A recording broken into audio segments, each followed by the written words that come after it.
My mother-in-law convinced my nephew to lock me in a closet as a prank and post it on TikTok, but I called the police and they were in shock. They locked me in the closet at my mother-in-law's request, filmed it and posted it on TikTok, but I called the police and they were shocked. My controlling mother-in-law persuaded her 9-year-old grandson to lock me in a dark closet as a joke. When my husband wouldn't intervene, I ended up calling the police. My relationship with my husband's family has always been strained, particularly with his mother. Here's some background. My husband, Michael, is one of 3 siblings. Despite having an older sister, he was always the favorite. My mother-in-law, Barbara, exhibits classic narcissistic behavior. She often demanded gifts on Michael's and his sister's birthdays, claiming they owed everything to her. Michael shared with me countless stories of how, during his childhood, his mother would turn every one of his achievements into her own. When I first began dating Michael and visiting his home, Barbara was exceptionally kind, but her attitude deteriorated as our relationship became more serious.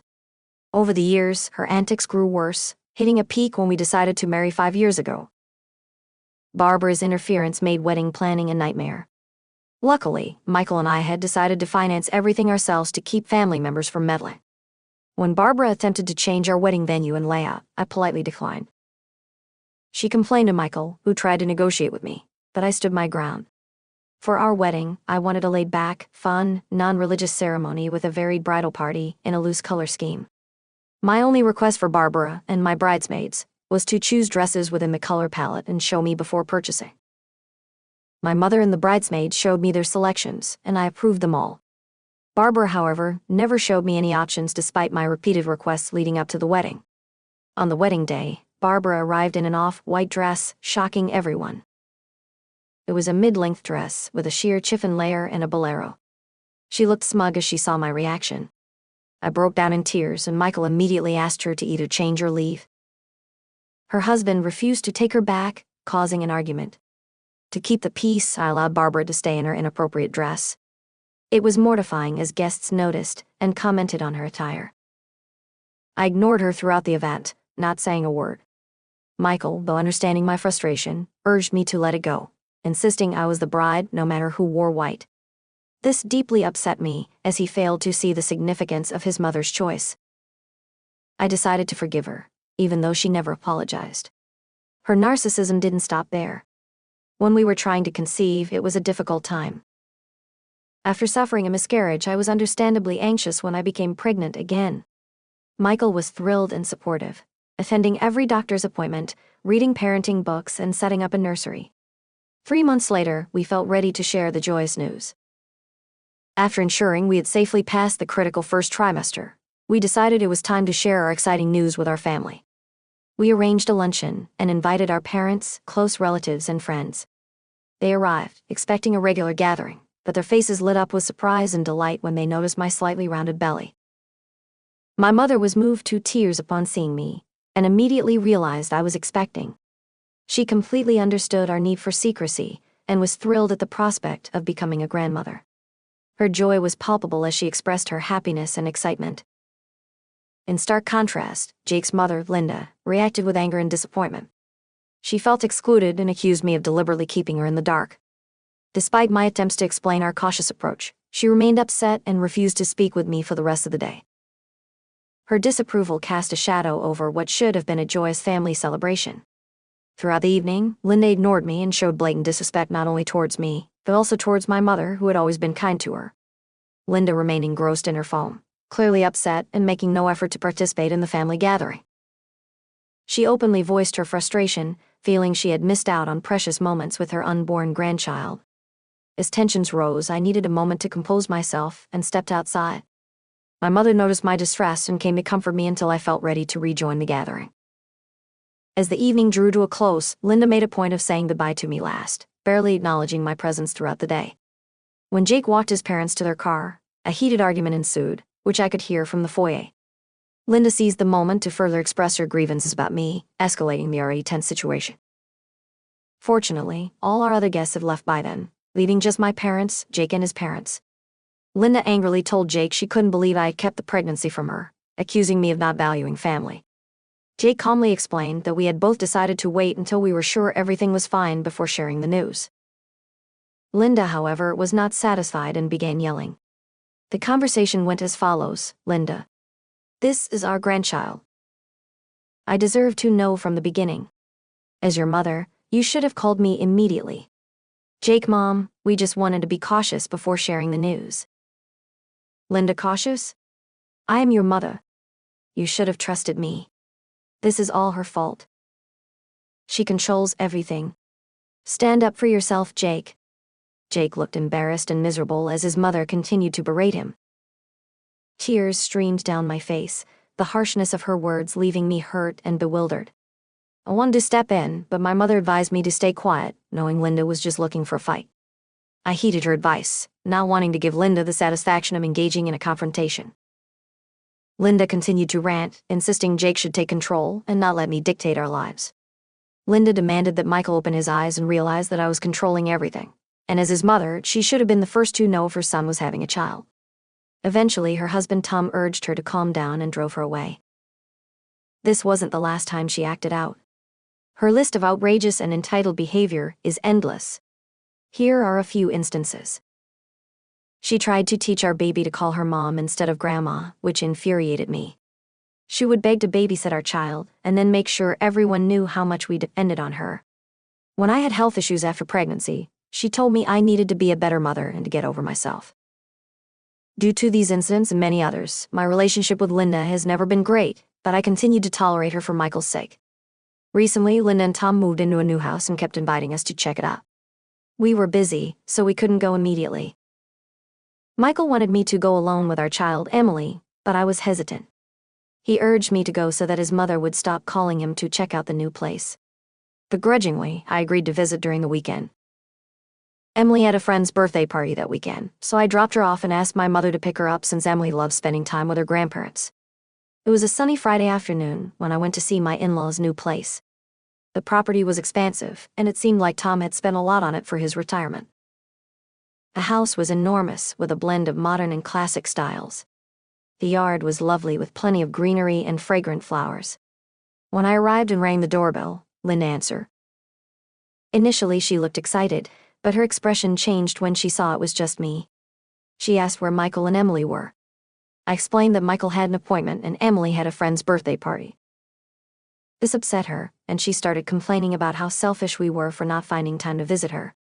I awkwardly changed the topic by expressing my interest in seeing the new house. She smiled sadly, but invited me inside. The interior was just as impressive with high ceilings and tasteful decor.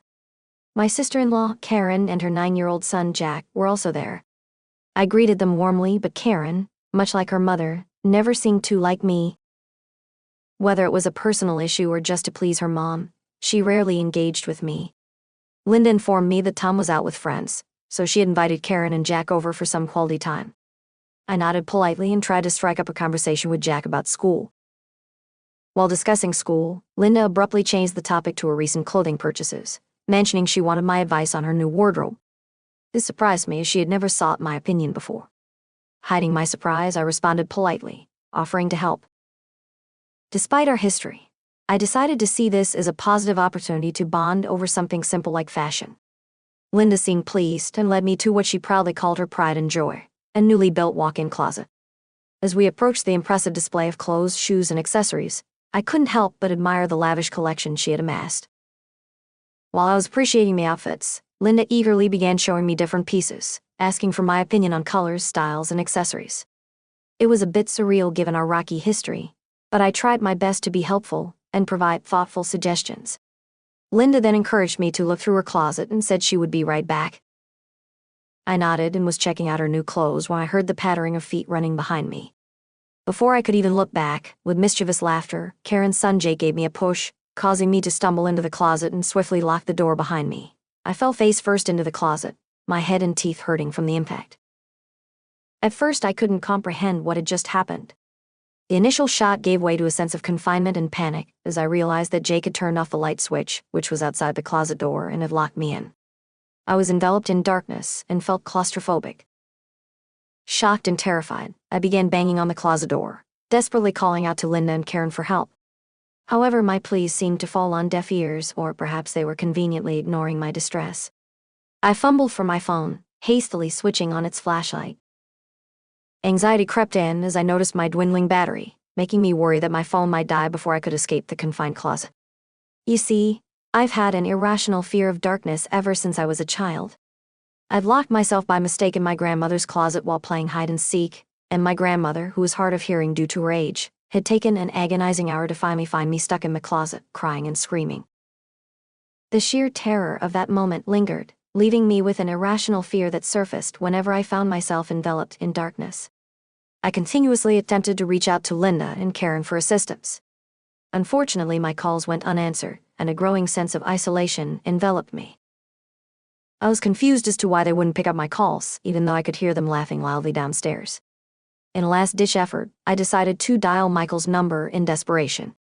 After a few rings, he casually answered. With desperation in my voice, I explained the dire situation. Michael, thank goodness you picked up. Something terrible has happened, and I need your help, I said. Michael, seemingly unfazed, inquired about what was going on. I proceeded to recount the incident. Your nephew just pushed me and locked me inside the closet at your mom's place. He has switched off the lights. I've been banging on the door, but no one has come to rescue me. You know how terrified I am of dark spaces. Michael, less sympathetic, retorted. Are you seriously calling me in the middle of my work for this? This isn't even an emergency. Just call my mother, who is inside the house, instead of calling me. Frustrated, I replied that I did call his mother and his sister several times, but they were not picking up. I explained how I didn't have a lot of charge on my phone to begin with, and switching on my phone's flashlight was also draining my battery more. I begged him to come over and help me, as he knew how scared I was of the darkness. I'd talked to him at length about this. Michael, unmoved by what I had just told him, stated, locked in a closet. Seriously? No, I can't come over as I'm busy right now, so find someone else to help you. To my dismay, he nonchalantly dismissed my continued plea for help and cut the call short. I was stunned by his reaction. The growing panic within me pushed me to I continued banging on the closet door, desperately calling out for Linda and Karen, but their phones remained stubbornly silent. Feeling trapped and helpless, I decided to call my father-in-law, Tom, as he was now the only person left who I could contact. I knew he had been out with friends, but I had no one else to turn to. The phone rang and I held my breath, hoping he would answer. He picked up and I nervously explained the situation, revealing that Jake had locked me in the closet, and that despite my attempts to reach out to others, no one was responding. He immediately assured me that he would make his way back home as quickly as possible, shocked that Linda and Karen hadn't heard me all this time. After what felt like an eternity, I heard voices outside. I could recognize Tom yelling something, and he seemed to be directing someone to unlock the closet door. My anxiety began to subside as I realized help was finally on its way. The door creaked open, and I squinted against the sudden light. Linda and Tom stood there, wearing a mix of concern and frustration on their faces. I came out of the closet, a bit disoriented but grateful for the release from that confined space. Tom asked Linda why I was locked in her closet, and she feigned innocence. I recounted the incident to everyone, detailing how Jake had pushed me into the closet and locked it. However, both Linda and Karen scoffed at my words, dismissing them entirely. They insisted that Jake would never do something like that. Frustrated and angry, I questioned why they hadn't come to check on me or respond to my banging on the door. Their excuse was that they were in the backyard, where Linda was showing Karen and Jake her new rose garden. Jake was peeking from the door, so I directed my anger at him and started to question him about why he would lock me inside. But Karen interrupted me, claiming that her son would never do such a thing, and that I must have closed the door myself and the key must have fallen out. Their blatant lies left me beside myself with frustration and disbelief, as it still didn't explain how the lights got turned off. Tom tried to calm me down, but I knew that regardless of what I said, Linda and Karen would continue to defend each other. Defeated and hurt, I returned home. I called my mother on my way, apologizing that I couldn't come to pick Emily up for the night, and that she might have to stay over at their place. I was trembling with shock, and my mother knew something was wrong, but I did not have the energy to tell her at the moment what had just happened. I reached home and waited for my husband to return so I could confront him about what his family had done to me. However, to my disbelief, when I recounted the incident to him during dinner, he berated me for overreacting and accused me of being childish. He insisted that this was a ridiculous accusation to make about his family. He refused to believe that his nephew could have locked me inside the closet, and that his mother and sister had knowingly refused to help me. He continued to justify his actions, saying that he wasn't at my beck and call, so I needed to be more understanding. With everyone gaslighting me, I started to doubt myself. In an attempt to avoid further conflict, I chose not to argue with him any further. I retreated to bed, enveloped by profound loneliness, struggling to understand what had happened. The weight of the incident pressed heavily on my chest, and the feeling of being dismissed and misunderstood by my husband lingered. I knew that what had happened to me wasn't merely a prank. It was intentional, calculated, and deeply humiliating. Everyone pretty much knew that I was afraid of the dark. The following day, while I was at home grappling with the emotional aftermath of the previous day's ordeal, I received a TikTok link from my cousin. She asked if the video featured me. Opening the link, I was horrified to see that my nephew Jake had recorded the entire incident and shamelessly posted it for his followers on TikTok. He was clearly telling his followers how he wanted to prank me, and that locking me inside the dark closet was the perfect plan. He hid the camera in a corner and then ran to push me inside. My blood boiled in anger, seeing his laughter. Infuriated, I shared the video in our family chat, demanding that everyone now owed me an apology since I had proof. I also wrote to Karen, insisting that she get Jake to delete the video immediately. Instead of acknowledging the severity of the situation, Linda brushed it off and said that it was really funny to watch. She claimed she hadn't seen anything more hilarious and excused it by saying, "Boys will be boys." Karen joined in, insisting that I shouldn't be bothered by the video and should just let it go, arguing that Jake had played a harmless prank on me. I warned them that if Jake didn't remove the video, I would take legal action. Linda replied, saying I was overreacting and needed to chill out and learn to be a part of the family.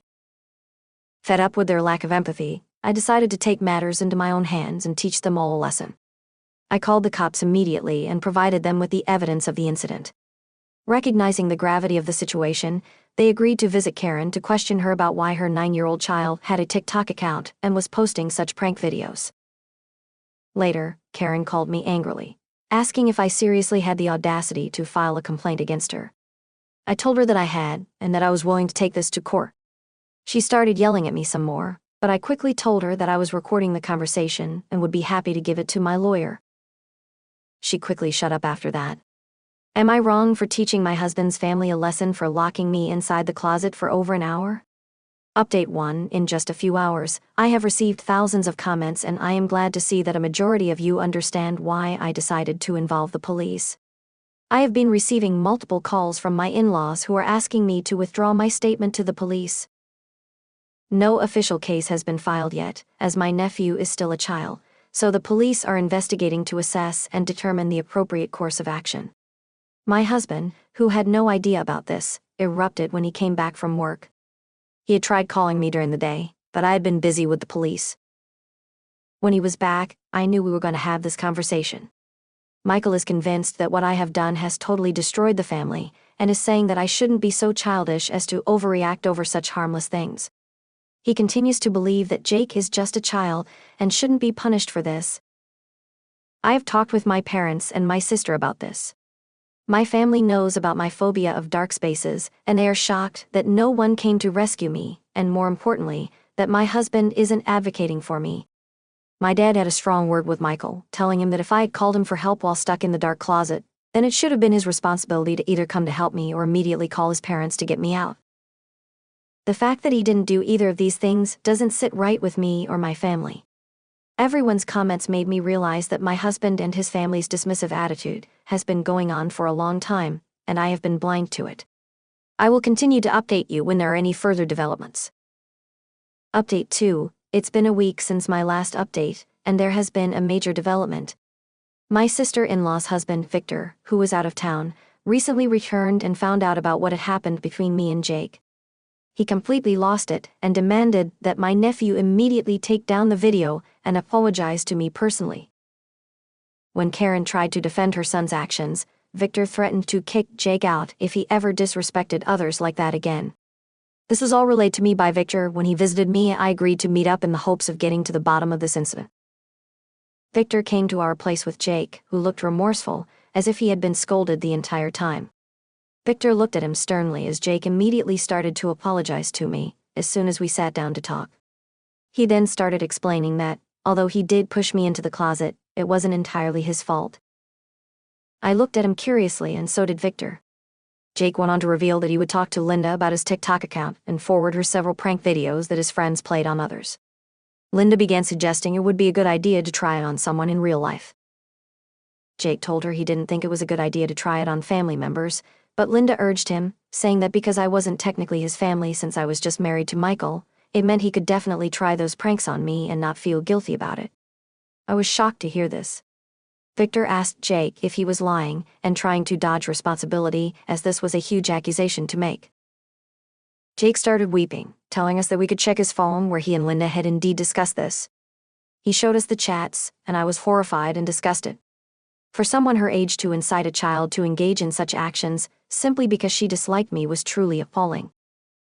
Having heard enough, I promptly saved those screenshots to my phone and emphatically advised Jake against following her suggestions, emphasizing that it was wrong. Jake nodded solemnly.